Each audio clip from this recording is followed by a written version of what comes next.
king of the Persian Empire, was vain, foolish, and hot-tempered. He liked to show off his riches at huge parties where guests drank from golden goblets and ate from silver bowls. The business of running the empire was left to the king's advisors. Ahasuerus was too busy drinking and eating to bother with thinking. It was at one of his parties that the king ordered his wife, the beautiful Queen Vashti, to dance. Dance for me. No! The queen refused.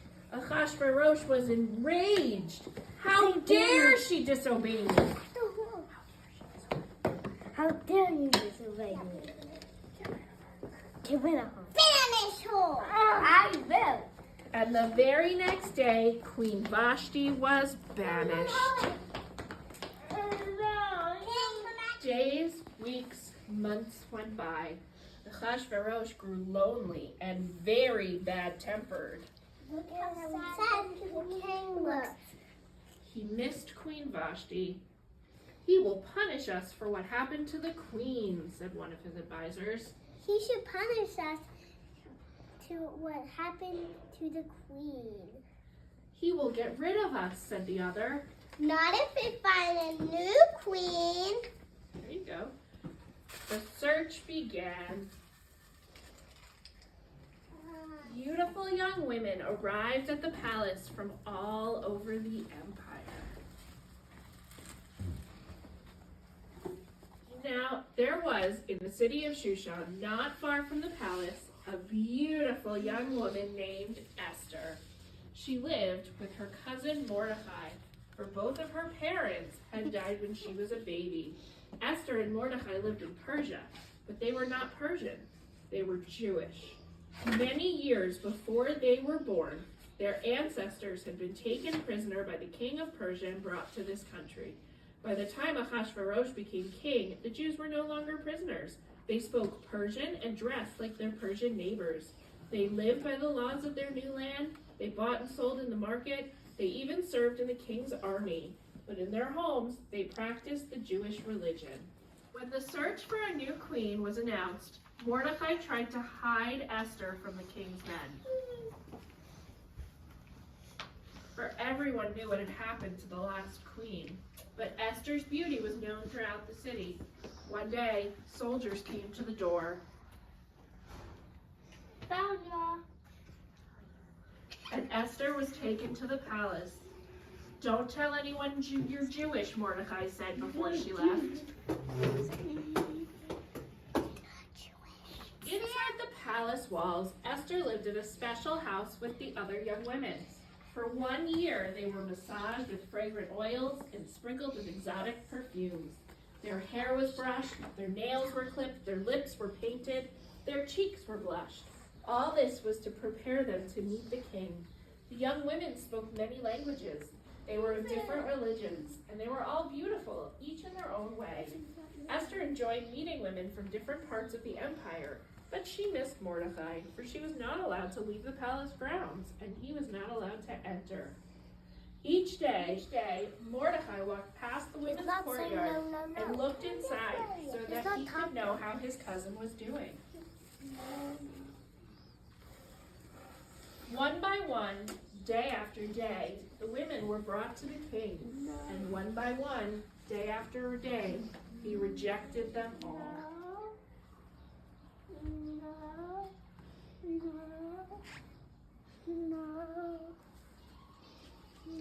Finally, it was Esther's turn. The king was overwhelmed. He placed the royal crown on her head and proclaimed her Queen Esther. No queen. Mordecai missed his cousin. He spent many hours standing near the gateway to the palace where servants of the king and queen would gather and gossip. There, he would listen for news about Esther. One day, Mordecai overheard 2 servants plotting to hurt the king. Let's do it. He immediately sent a message to Esther, There's a plot to hurt the king. and Esther told the king.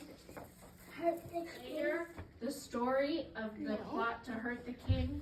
and Mordecai's warning was recorded in the king's diary. About the same time, a man named Haman was made prime minister of Persia. Since I'm prime minister, Haman told the king, you must order everyone to bow down to me. Bow down to him! And of course, the king did what he was told. Wherever Haman went, people bowed. Bow, bow, bow, bow. But Mordecai refused. I don't bow down to Jews. Yeah, send away all the Jews. This morning, the king was reading a book when Haman arrived. Sire, there are different people scattered throughout the empire whose ways are different from the rest of us, and the people refuse to obey your laws. There are people who don't obey me, and they don't. Go ahead, do whatever you want. You're prime minister. You can do whatever you want. Jews throughout the empire heard the news. They wept and mourned. Queen Esther, sheltered inside the palace walls, never even heard about the decree until Mordecai sent her a message. Tell the king to save the people. I'm too scared. You have For 3 days, Esther fasted and prayed, and all of the Jews of Shushan fasted and prayed. On the 3rd day, she walked towards the king's courtyard. I would like you and Haman to come to a banquet Esther and her guests wined and dined in elegance. When the last dessert was eaten, the king asked again, "What is it you wish, Queen Esther? You shall have it." What do you want? Come for another banquet tomorrow, King. Then I will tell you what I want.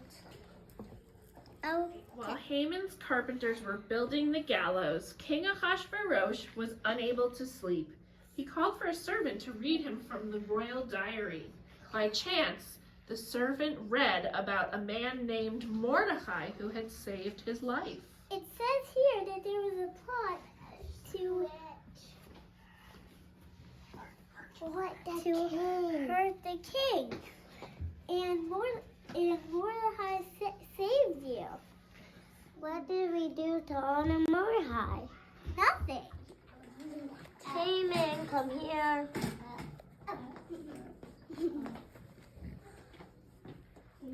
Haman, said the king, "What should be done to a man whom the king wishes to honor?" Now Haman, thinking it was himself that the king wanted to honor, smiled and said, "Dress him in the king's clothes, sit him on the king's horse, and let the most noble prince in the land lead him through the streets." "Excellent," said the king. "Now go get the man named Mordecai, bring him my horse, and lead him through the city." Everyone in Shushan was witness to Mordecai's honor and Haman's humiliation. The very night was the second banquet. Once again, when dessert was finished, the king asked Esther what it was that she wanted. What do you want, Esther? Haman is trying to send away all of the Jews. Send away all the Jews.